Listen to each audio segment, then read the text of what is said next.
So it's time to get started. Hello, everyone. Thank you for joining me for another Scrum webinar. Today, I wanted to talk about the new Scrum Guide, but most importantly, about how the new Scrum Guide impacts you. So this is not going to be like a full overview of what's happening in the new Scrum Guide, because for many of you, this may not be so relevant. I just wanted to give you an overall update in terms of if you're preparing for an exam, to know what you should expect in the next period. So I'm just gonna go briefly over the new Scrum Guide. I'm gonna explain like a few things that have changed, but overall, I'm gonna focus more on like how are Scrum.org certifications impacted by the new Scrum Guide. Of course, as usual, in any other webinars that you have been, or if it is the first time, the main part of the webinar is really the interaction with you. So the last part and the main part of the webinar is actually the Q&A section. So with that being said, let's get into the Scrum Guide 2020. And the Scrum Guide 2020 has been released yesterday. We are actually celebrating 25 years of using Scrum. So when Scrum was practically invented, and it is available at scrumguides.org. Probably if you have been using the online version, when you're going to Scrum Guides to view the most recent version of the Scrum Guide, you will see now the 2020 version. The previous version was 2017. So for a long period of time, there had not been any updates to the Scrum Guide. This time, it is rather a major update. Overall, the new Scrum Guide has fewer pages and overall is less prescriptive in terms of in the past, the Scrum Guide has tried to be a bit helpful, try to give you like some hints on how to do certain things, how to structure some meetings and things like that. And this version of the Scrum Guide has removed really a lot of things, which of course, if you're trying to apply Scrum in other industries apart from IT, where it has become very popular, it doesn't really make a lot of sense. But especially for beginners, it seems to be like a very, very dry Scrum Guide. And actually, it's even inside the Scrum Guide, it says that it's incomplete. So it is practically the duty of the Scrum team to add things on top of the Scrum Guide, on top of the Scrum rules, in order to successfully implement Scrum. So don't expect that Scrum Guide to be anything like a methodology where you get like a step-by-step, how do I kickstart a new Scrum team, or how do I do that, or how should I organize my sprint review, and so on. The Scrum Guide just tries to explain you the rules, the main idea, but doesn't really go into the details. And as I mentioned, for beginners, that may be like very confusing. Just to give you like a few hints of what has changed, for example, there's no development team anymore. They are just developers, which are part of the Scrum team, so no more team in team. In the past, it has caused a lot of confusion because many people have thought about the development team like sort of like separated from the rest of the Scrum team, and especially separated from the product owner. Sort of like a product owner is preparing the backlog, and then it's giving some items to the development team, and they don't see each other anymore. This has never been the intention. So just to make things even clearer, the newer Scrum Guide has no development team. So everyone is in the same team. So it is expected that everyone will collaborate closely with one another, and everyone is practically responsible for the success of the product. Additionally, there have been meetings like the daily Scrum where you had like these 3 questions, which were anyway just a suggestion. It has made many teams see these questions like the format for the discussion, and everything in a daily Scrum has been like more of a reporting meeting where people are just answering the questions, and then they're forgetting the actual purpose of the meeting, which is to see if how's the progress toward reaching the sprint goal, and to have like this collaboration and overview of, okay, what needs to be done next, instead of I did that yesterday, today I'm doing this, and then the meeting is over. So as I mentioned, overall, the entire Scrum Guide has been massively simplified compared to the version 2017. Now, the main question that many of you have is, okay, great, I'm just started preparing, or I'm already preparing for passing a Scrum.org certification. Maybe it's PSM I, maybe it's Product Owner 1, or any other certification. What should I do? How does this affect me? And what's going on? So first of all, if you're just right now preparing for a certification from scrum.org, you can simply forget that there is a new Scrum guide.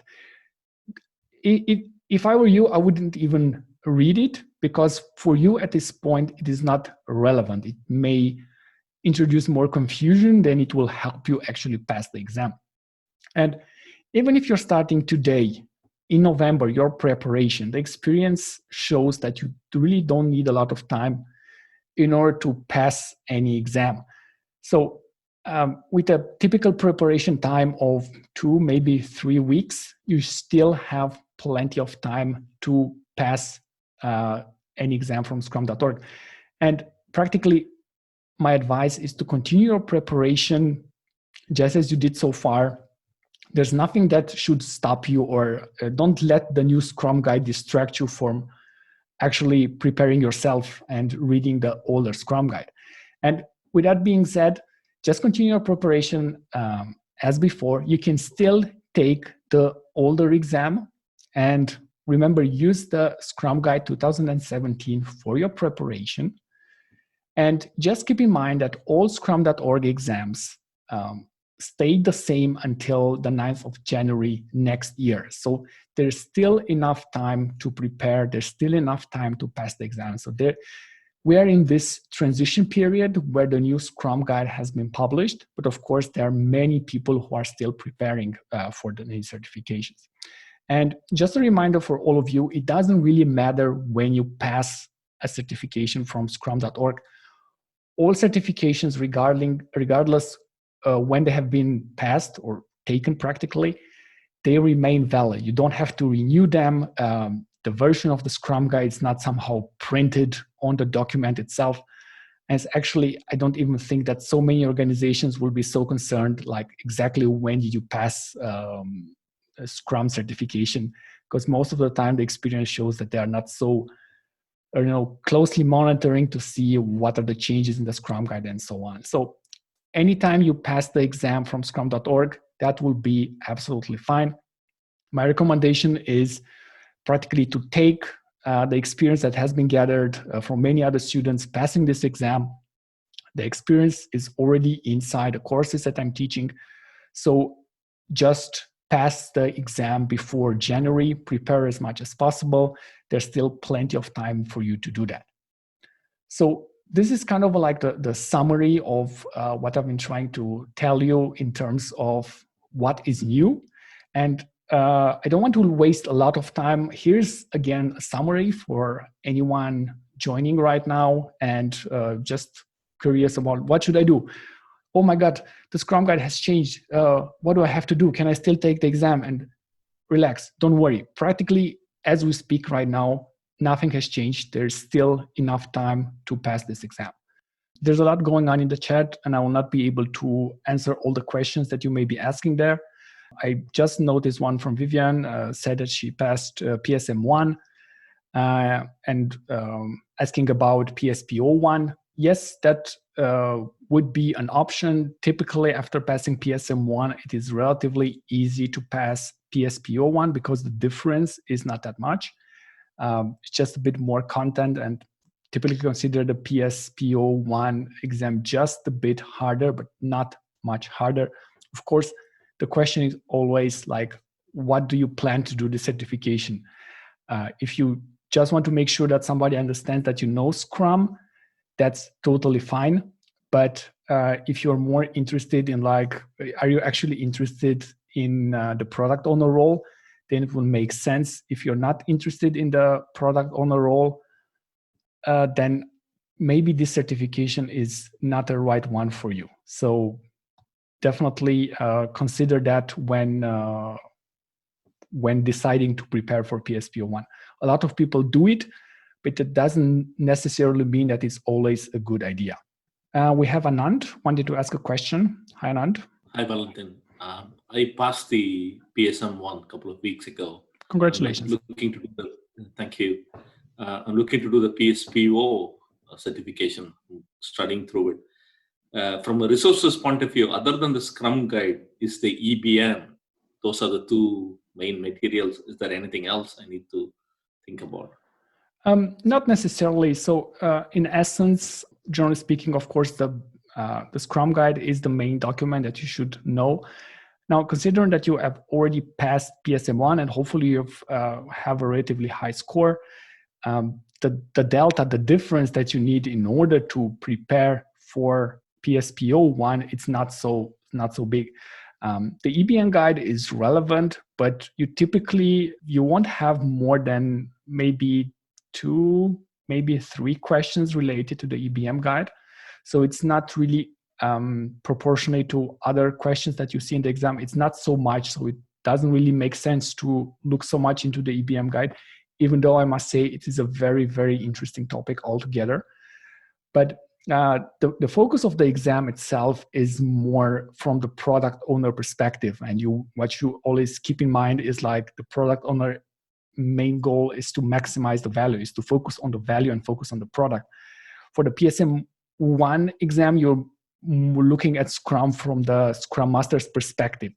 So this is where the difference is in terms of the exams. But I would be surprised if you need more than 1 week after passing PSM I to pass PSPO I as well. So we're going to try with Romaning. Let's see. Yes. Hi. Thank you for joining me. Thanks. I have just passed the PSP I the end of September. Congratulations. In Udemy. And I was wondering if after the 9th of January, it will be still available, and I'm wondering if in 1 year we will have to pass another exam to be up to date in 1 year or 2 years. And the last question is, I am interested with the PSM II, and I was wondering if you could make a class in Udemy for the PSM II. Thanks. So I will start with the PSM II, and please just remain 1 second there because I think I forgot your first question. So I'm working currently on a course for PSM II. Of course, I've been waiting for the new Scrum guide to be available. Otherwise, it wouldn't have made sense to release something that I need to change right away. So in that regard, stay tuned. In the beginning of next year, I will release something for PSM II. Now, in terms of certifications, don't worry. Any scrum.org exams do not expire. You don't need to renew them. They are like valid forever. So once you have demonstrated that you have an understanding of the Scrum framework, it really doesn't matter when you have passed the exam. If it was in 2017, if it was in 2020, or at any other point in time, once you have that certification, you can really focus on learning other things or doing other stuff. You don't have to retake the exam or renew it. It doesn't expire, so don't worry about it. Okay, thank you very much. You're more than welcome. We also have Risik. Hi, Valentin. Hi. Here. So I wanted to ask you, like, are you started to prepare for PSPO II? Because I have been a very hard time finding out the right content for the preparation. There has been a lot of sample exams here and there, but that doesn't meet the standard that Scrum is expected. So do you have any insights on that? And second question I have is regarding the new change Scrum guide. I'm seeing newer content, which is commitment. So I'm not sure, like, have you got a chance to go over it or you haven't? Yes, so let me answer that in terms of the new Scrum guide. Yes, there are a few things that have been added, in the sense that now every artifact in Scrum has a goal, so has a commitment toward a goal. So for example, the product backlog has a commitment toward reaching the product goal. The sprint backlog has a commitment toward reaching the sprint goal. And the increment has a commitment towards the definition of done. So this is like one of the things that have been made more clear. Previously in the Scrum Guide, it was implied for the product owner that he or she should have a product vision. So like a general direction where the product is going, practically answering the question of like, why are we building this? And like having this overall question, which is now more or less encapsulated in this product goal, like helps drive the development, because everything that you do, if you're a developer, if you're part of the Scrum team, you would be able to understand like if every task that you have is a step toward the larger goal. And before that, it wasn't so clear. Of course, teams that were using Scrum in the way it was intended, got the idea that it is important to have goals, that it is important to work towards something larger and not just have sprint after sprint where the main focus is on velocity and not on the value being delivered. So the new Scrum Guide tries to make that like very, very clear. You are working to reach a goal. You're not just using Scrum for the sake of using Scrum or, because it is somehow nice. Yes. In regards to the PSPO II, that is a relatively hard exam. It is, in my opinion, actually harder than PSM II. I also started creating some content in that direction. But again, because of the Scrum Guide, it's not available right now. Please send me a message on Udemy, and I will share you some additional details, especially if you want to pass this exam before the new Scrum Guide, takes into effect in terms of the certification. So send me a message on that. Otherwise, I will be releasing sometimes in regards to this course toward next year. So probably after PSM II. Yeah, sure. I mean, maybe just a suggestion from my side. So whenever you will release the PSM II, you may include a question or two from PSPO point of view. Maybe that will add some weight to the people. The thing with this, with the certifications, if at the first level, PSM I and PSPO I were relatively similar, yes. For the second level of certification, they really go into two different directions. You can say that all of a sudden, this position of the product owner, like really understanding the product, really understanding how to maximize value, and really going practically almost away from the Scrum Guide. It's not so much relevant what's in the Scrum Guide, but more relevant, like practically also like some experience in terms of being a product owner. But also like the EBM guide is really important, trying to understand how to maximize value. So this is why PSM II and PSPO II are really, really two separate certifications that right now they don't have so much in common. But as I mentioned, feel free to send me a message and we can continue the conversation outside of this. Sure. One last small question I have is, other than Scrum Guide, any other material is going to change, like an Access Guide or Kanban Guide or? Well, actually, these other materials are also updated like relatively often. So for example, the EBM guide, if I remember correctly, it has been updated in September this year. But practically the Scrum Guide is like the main document in terms of like this kind of things. But it's always a good idea to keep an eye on things like that. But rest assured, if you're preparing for any certification and taking a course, I will keep you updated, like in terms of what's relevant to know. Thank you. You're more than welcome. And we'll also try to get a question from Erica. Hi, Valentine. Hi, Erica. How are you? Good. How are you? Very good. Nice to have you here. And I'm looking forward to hearing your question. Okay. So I was taking your practice test for PSPO. So I have a doubt regarding one question. Okay, sure. Yeah. So the question was actually the Scrum review is an opportune time for getting customer feedback. So that was the question, whether it was true or false. So I was like, so to me, I feel that it is stakeholder review. We are getting stakeholder, and some customers can be stakeholder as well. So I was really struggling whether it is true or Yeah.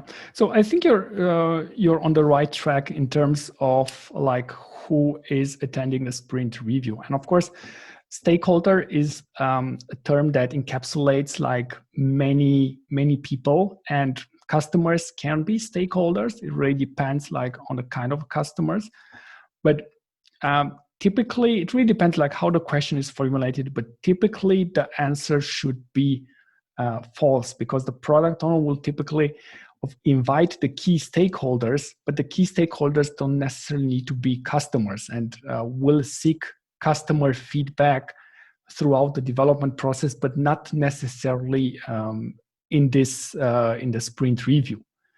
If the question suggests something else, like the customers are also stakeholders at the same time, which may be possible, it would be a different situation. But the way you express the question, I would go into the direction of saying that this is false, because the sprint review is not for gathering customer feedback, is for gathering stakeholder feedback. Okay. Thank you. Okay. Thank you. You're more than welcome. And we'll also try to get a question from Sarah. Thank you, Valentin. First of all, thanks so much for doing all this. You're more than welcome. I just needed to understand your take on, the difference in the weightage. What is your take on PSM versus a CSM? So I don't have CSM. The way I understand things is that for CSM, you have to take an official course from them. Correct. And it typically costs you around $1,200. Mm-hmm. Yeah, so it's quite an investment. And of course, everything now takes place online, so you can do it from anywhere. From what I heard, people doing this is that the test itself is relatively easy. So I even seen like some courses being advertised like 99% pass rate or something like that. So it seems to be a well-recognized certification. Ken Schwaber has been the one that has practically launched the certification product, Scrum Alliance. He left Scrum Alliance a few years back and founded scrum.org and started doing certifications there. On the other side, scrum.org does not require you to take any courses, so you can decide for yourself how you want to prepare. The exams are relatively cheap compared to any other exams that you can find out there, and they are just as well recognized. To be honest, at least from the research I did, on the US market, having a CSM certification tends to be like a better option if you can afford it, or maybe if your employer pays for that. But generally speaking, globally speaking, a scrum.org certification should be just as good, because you can anytime say, okay, scrum.org is created from one of the founders of Scrum, so it has that credibility behind it. Additionally, as I mentioned before, any certification from scrum.org does not expire. For Scrum Alliance, you have to renew them. I'm not sure how often, so you still have to pay like maybe every 2 years or so. Still have to pay some money to keep it active. So it really depends. Like from my point of view, it's a clear yes towards Scrum.org certification. For other people, it may not be the best choice. Yeah, because the exam itself tends to be a bit harder. Okay, thank you for your views. You're more than welcome. Let's also take another question. Hi, Valentin. Can you hear me? Yes, I can hear you. Hi. Thank you very mumuch for your effort here. You're more than welcome. Thank you for joining and keeping this session active. Excellent, thank you. So my question is, do you think that it's possible to prepare for 2 exams within 4 weeks, the PSM I and the PSPO I? Absolutely. And Absolutely. If it is possible, which one do you recommend to go first? Is it for the Scrum Master or for the product owner? Okay, so first of all, and this is like a general advice, like clarify what you expect to get from that certification. It looks to me like a lot of people getting started with Scrum want to have both the PSM and the PSPO because they're not sure if they want to go the path of like being a scrum master or maybe going more toward the product management part. So they want to have both certification, and that's totally fine. Generally, if you just want to demonstrate that you have like an understanding of Scrum, any of this certification should be enough. Now, in terms of which one to take first, PSM is a bit easier. So first prepare for PSM. You understand very well the Scrum Guide. Then pass the exam, you will have like the experience of knowing how the exam goes. If you already have like a relatively high score, which is not uncommon if you prepare properly, say 95%, then the difference to passing PSPO I will probably be only a few days, maybe a week of extra preparation. And the experience has shown that people need about 2 weeks, maybe 3 weeks to prepare for this exam. So if you can, and this is like something that I totally recommend, don't stretch it for a long period of time. So if you stretch it for a long period of time, you're losing the focus of preparing for this. So if you can set every day some extra time dedicated just for preparing, you can easily pass it and do everything in 4 weeks. Excellent. Thank you. You're more than welcome. And we also have a question from Daniel. Yes. Hi, Valentin. Hi, Daniel. How are you? Thank you very much. Look, I have 2 questions regarding the new Scrum Guide. Sure, let's take them one by one. Otherwise, I forget. By the time you're at the second question, I forgot the first one. Okay, the first one is the size of the team. It has been changed. What do you suggest now? What kind of the size teams and how to, because it was from 3 to 9, now it's open.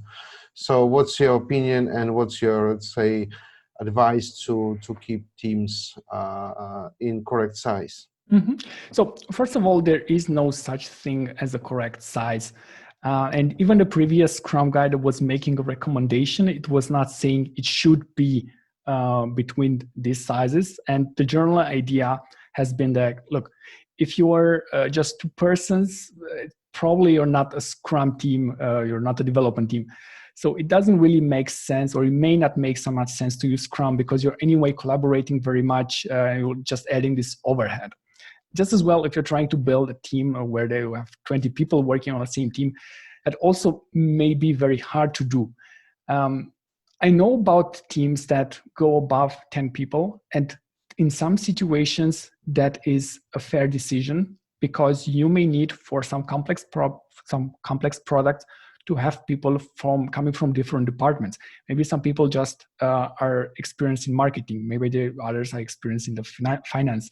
Maybe others really bring programming skills or testing skills or other skills. So if you want to have a cross-functional team in some environments, you really need to have a lot of people working together. So the Scrum Guide, and even not the newer Scrum Guide, does not impose a hard limit saying, don't do this. It says, we recommend a particular size. And the problem is that when you exceed this size or when you exceed the recommendation, you may face some consequences. I think the changes, and to be honest, I haven't really looked so deep into them, but if I remember correctly, it says something like 10 or less than 10, 8 to 10 or something like that. Part of the change is because there is no development team anymore. So now we're counting the Scrum team as a whole. And in the Scrum team, we'll anyway have a product owner and we'll have the Scrum Master. From that perspective, adding the developers, it's pretty much the same size as it was before. So I think it's just a different formulation. Maybe I need to look closer into it. But you really should be focusing like, is the team working properly given the size? And 9, 8, 10. It really depends on your own product and own environment. Okay, the second one is because it was highly not recommended that the Scrum Master or product owner were developers. So what's now? Well, essentially the Scrum Guide hasn't changed so much. So it's not making a new recommendation. It's over the years, it has changed, like in terms of like saying from the beginning that this is not allowed, to being more flexible about this. And there are circumstances where it makes sense to mix the roles, have a person having multiple roles. And by the way, even this term role has been dropped in the new Scrum Guide, but I'm just gonna refer to it as role because I'm lacking a better term for this. So the main idea is that when you have a person that has a different focus, the Scrum Master is focused on something, the product owner is focused on something else. If you put them into a single person, it will be hard to do both roles just as well. So this is why the Scrum Guide is generally saying, like, don't do it because the practice is showing that it's not a good idea. For most cases, it's not working properly. But the newest version of the Scrum Guide is trying to be, let's say, more inclusive and account for different scenarios and to allow more people to adapt Scrum. And because not everything is software development, there may be situations where it makes sense. So from that point of view, it's a bit more flexible, but still for most cases, not a good idea to have one person have different Scrum roles. So that's why they changed this to self-management. This is another change that has also been added as well. So instead of self-organizing, self-managing, and generally like the term like managing has gather another proportion in the new Scrum Guide, just to try to.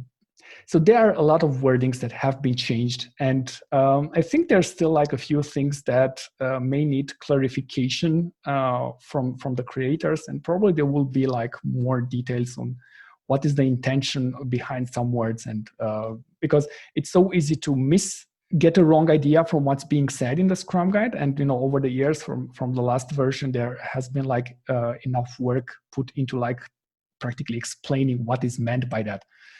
But because the new Scrum Guide is relatively new, we'll still like have to learn and have to discover a bit and really get the whole meaning. But no, the main idea is that if you've been properly using Scrum before, the new Scrum Guide doesn't really change a lot. It just tries to simplify and remove some of the rules that were in place. Good. Thank you very much. You're more than welcome. And otherwise, let's take a question from Romain. Yes, hi. Again, hi. I have a question. Sure. I know the answer, but I don't know what does it mean. Is for the product for the product backlog. Sorry. If for the refinement, it has a template, but it should not occupy more than 10% of the capacity of the development teams. And that's correct. I don't understand what that means. I don't. If you can give me an example, and for example, if the velocity of the development teams is 15, what is the template for the product final for the product backlog refinement, please? Okay. So first of all, just a bit of clarification. Product backlog refinement is not an official Scrum event. So it has a recommendation in terms of like how much time it should occupy, but it is not like any other event where it says it must not exceed 8 hours or it must not exceed so many hours. It's not about that. So the recommendation of 10% kind of like goes in the direction of like, think about your week. How many hours in a week are you working on a respective product? You can just, if you're working 5 days on that product, out of that 5 days in terms of hours, you can take 10%.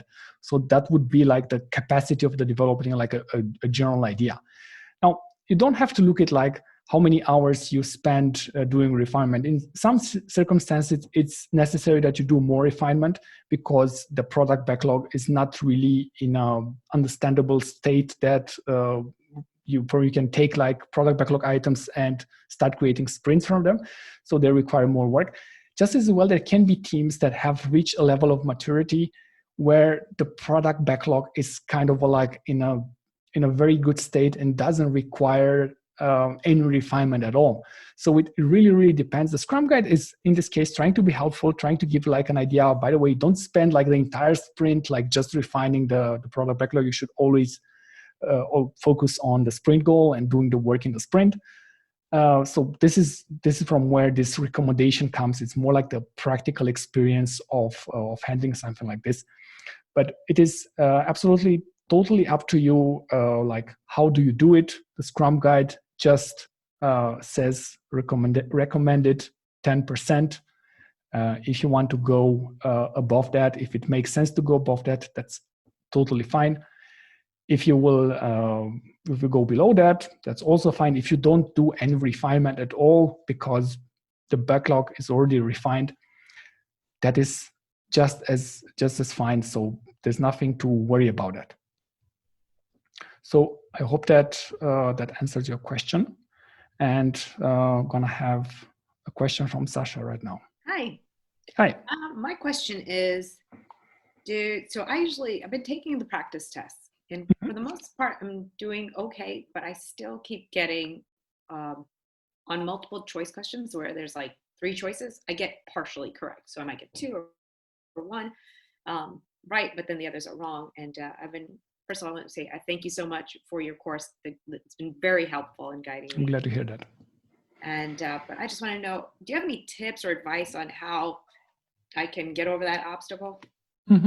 So there are a few like practical tips in terms of like how to approach such questions. And one of them is like taking this process of elimination, or like more or less looking for the answers that are definitely not correct.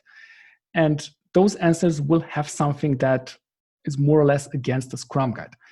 And you should also pay attention to the way you're using the practice tests. Ideally, you use the practice test to test your understanding of the Scrum Guide. So you watch the course, you read the Scrum Guide, actually more than read, you try to go into like each part of it and try to have your own understanding of what's being said. And then you use the practice test to like test your understanding of the Scrum Guide. And then as you notice, like practically all of the questions have an explanation or give you like an idea why a respective answer is correct and why some answers are definitely not correct. And I understand that in the beginning, everything may still be confusing. So it's important that you, when you notice questions that you get answers wrong, that you read the description first of all, but you also spend some time going back to the Scrum Guide, maybe going back to some of the lectures explaining that topic, just to make sure that you fully understand it. So this is the main idea. You use the practice test as a tool to test your understanding, and then you go back and improve your understanding of the Scrum Guide. Don't use the practice test like a way of like doing them over and over again until you practically memorize all the questions. That's not the point. And anyway, the exam questions will be different. So it's important that you have understanding of the Scrum Guide. And just as well, the idea is that how you approach such questions, especially if you need to select multiple answers. If you need to select 3 answers, there are probably like 5 options in total or 6 options in total. So you can easily like visually eliminate the ones that are definitely wrong, and then it leaves you only a few options. And always take care, especially if it's indicated, select the best 3 options or select the best 2 options, that you actually select the indicated number and don't start just clicking, out of doing too many practice tests, like selecting answers before you know how many you have to select. Okay, thank you, I appreciate it. You're more than welcome. I'm gonna also try Heba. Do I have your name correct? Yes, perfect. Hi, okay. How are you, Valentin? I'm very good. I really want to thank you too about your course. Like it's very much explanatory and extensive. Thanks for it. You're more than welcome. I have 2 questions and one point that you actually talked to Sasha about that I need to rehear again. Maybe I did. Okay, I was not able to no problem. We have time. Take them one by one, and we can have a conversation. You don't have to run away after asking questions. You can stay there and ask follow-up questions if something remains unclear. Great. So the first thing is what you just mentioned about select the best options. Is this something that we can get in the exams without saying how many options? Well, it's rather uncommon. So you may have a few questions that then don't indicate how many answers you should expect. Typically, they don't tend to be like the hardest questions, so you can like relatively easy tell like which are the correct answers. So that shouldn't be a concern, but it's generally more important to pay attention, like read the entire question, look at how many answers are expected, make sure that you have selected the number of expected answers, make sure that you read all the answers, and generally don't think that you already know the question just because it looks similar to a practice test or looks similar to something that you have seen before. Probably the only questions that you will see exactly as they are in the exam are questions from the open assessments from scrum.org. But apart from those, I would really recommend that you pay attention. I get so many questions from students that misinterpret questions as asking the same thing when they're actually very similar, but they're actually asking totally different things. And then they are confused about why is this answer correct, but in this question, this answer is correct. Because they're different questions. Okay, so I'm just done with my PMP. Congratulations. Thank you. And I have two small questions about this. So first, like the PMP, like it was extremely hard. When I compare it to the scrum-master, yeah, like scrum-master, when I study the Scrum Guide, which is 19 pages, like, oh, wow, like that's so easy and stuff. But at the end, I got 77% in the practice exam. While in the PMP, I got above target in all the domains. You know what I mean? In all the knowledge areas. So how the heck I got like 77%?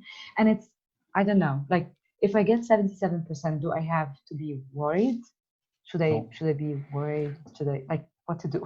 That's totally expected, and this is why you have the practice test there to help you understand like what's your level of proficiency in terms of like understanding the contents and generally like the agile spirit altogether, and like what's the intention of the questions. So what you should do in that case is simply go back to the Scrum Guide. Trust me, I've read the Scrum Guide so many times. I cannot even remember how many times I've read it. And every time I read it, I still discover new things inside it. So it is so dense, it's so packed, and it has so much meaning inside it that you cannot just browse through it once or read it like a regular book. Oh, only so many pages. This is not the best approach to read the Scrum Guide. So especially if you notice that you have difficulties, say, in regards to the product backlog or in regards to what is the product owner supposed to do, I definitely recommend that you take maybe a digital version of the Scrum Guide so that you can easily search for some words, and that you focus only on a specific areas. For example, just read again only the part with the product backlog. And then again, where else in the Scrum Guide is the product backlog mentioned? So you can just search product backlog. Where does it show up? There and there. So you read overall the context of where does this show up, and then try to compare to the kind of questions that you've been getting wrong, and try to understand like what are the parts that I didn't understand about this? What am I missing? And this is the thing, especially if you don't have experience with Scrum and are trying to understand how is this supposed to work in practice and everything. It is obviously not an easy task, but this is like the main idea. Always go back to the Scrum Guide, try to understand, you have to be convinced about why a respective answer is the correct one, not based on what I'm saying. You don't even have to trust me. You have to be convinced. You're looking at a Scrum Guide is like, no, I think you are wrong on this one. I think in the Scrum Guide it says something else. And you can even check in the Q&A section. There are a lot of good questions like misconceptions about the Scrum Guide, trying to understand like different angles, who is allowed to do what, and so on. But yeah, that's how would I recommend you approach it. But anyway, and if I in the found beginning, a question, it's a good score. So people normally start with this, or people start with the 90s? like there are people that start from 77% and they pass at the end? Yeah, of course. That's totally normal. Don't worry. It's just part of the learning process. You just have to go back a bit, and you will see that your scores will increase if you invest that time into really trying to understand the Scrum Guide, trying to visit the materials that I recommended, and no worries about it. You just need to put a bit more extra effort into this. Unfortunately, the exam itself, it's not so much about your experience or just showing like a vague understanding of the Scrum Guide. Sometimes really there are a lot of tricky questions that intentionally try to make you select something like the wrong answer.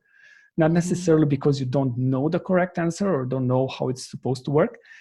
It tests more like your understanding of the question. It tests like if you're using, there's like this Scrum vocabulary that is being used. So for example, let's say that the product owner will never verify the work of the development team. This is like, when you hear words like verify, this is like, it's not the spirit, it's not the idea. And of course, if you're just getting started with this, verifying the work, or it's verifying the work to maximize the productivity or something, it may seem like a valid, seems to sound similar to what you have read in the Scrum Guide, but it has actually a different meaning. And then it says, no, that's not the correct answer.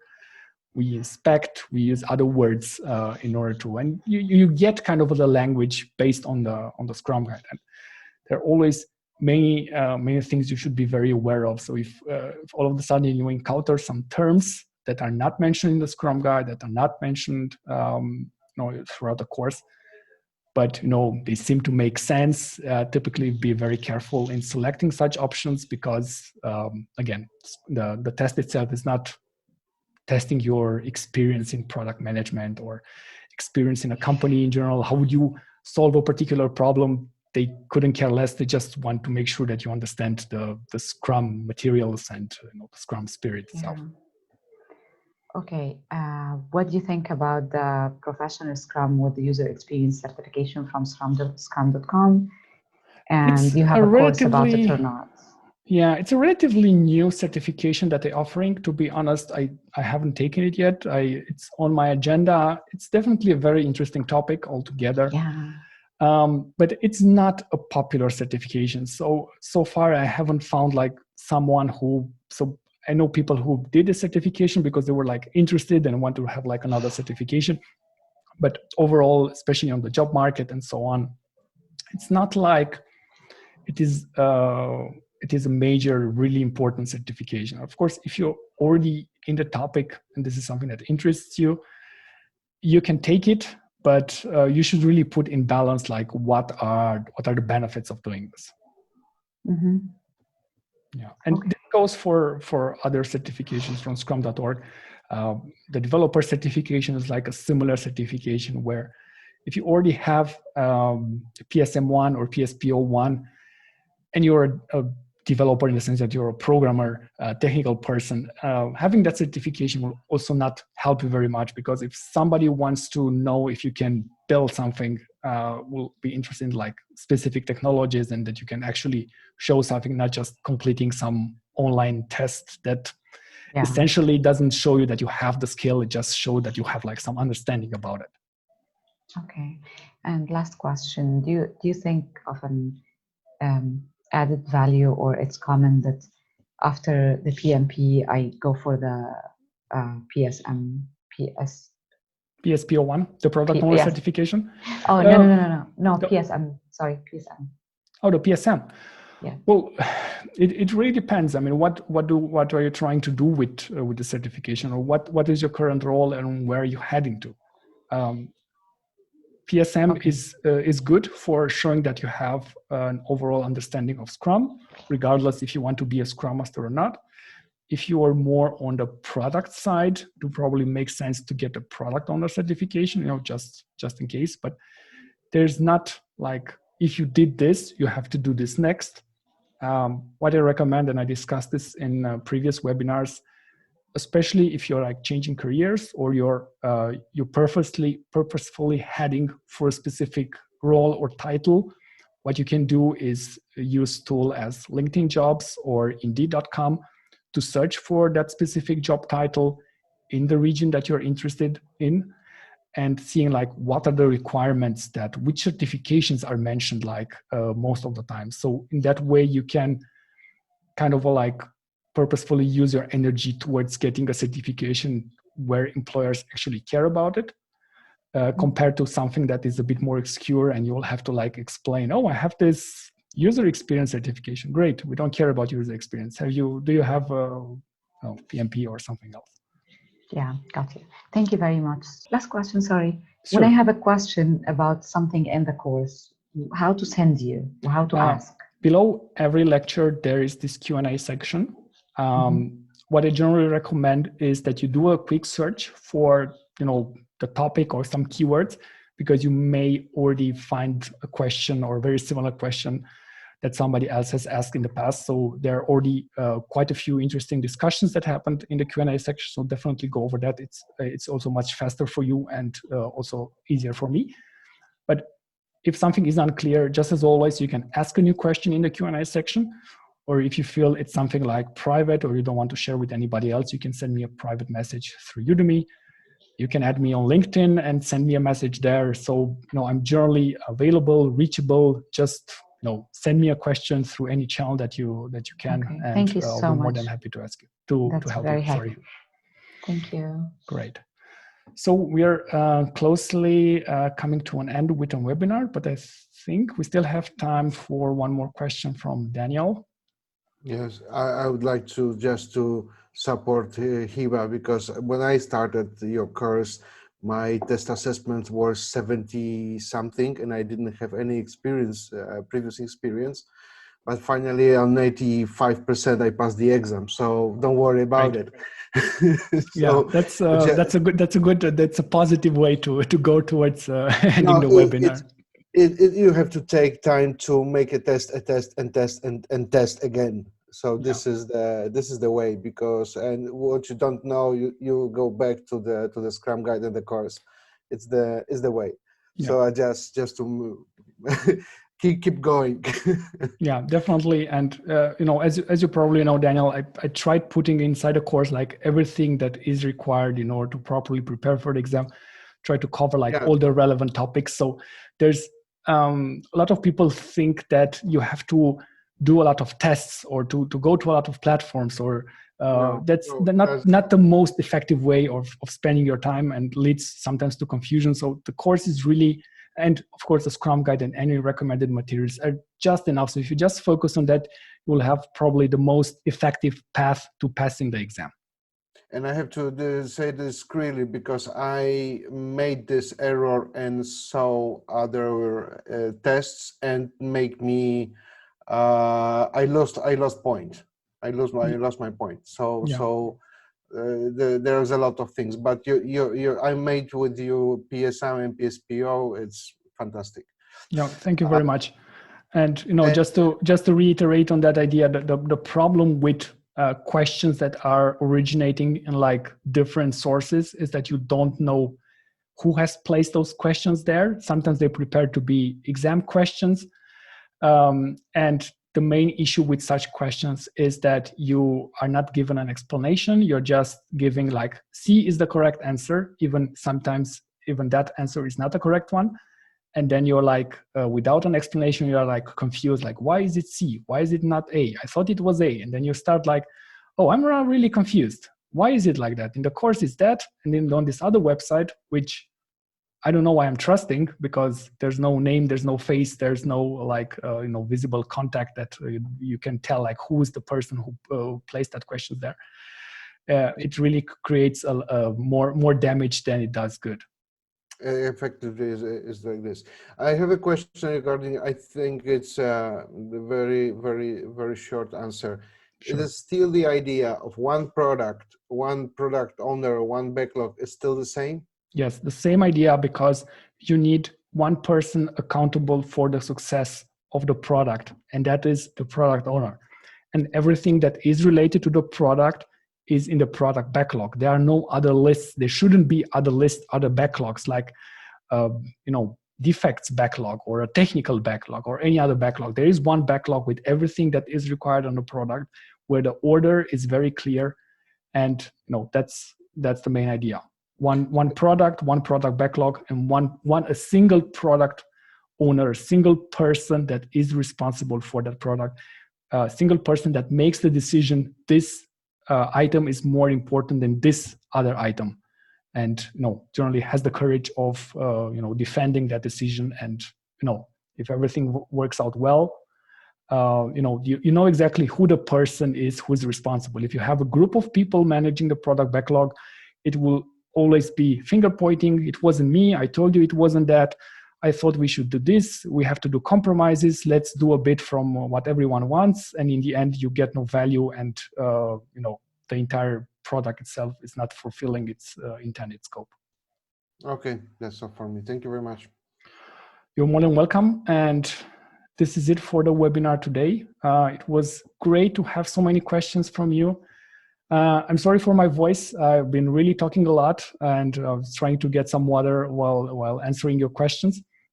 But it has been really amazing having all of you here. I hope it was just as fun and useful for you as it was for me. As always, if you have any questions or anything, feel free to reach out anytime. I'm there for you.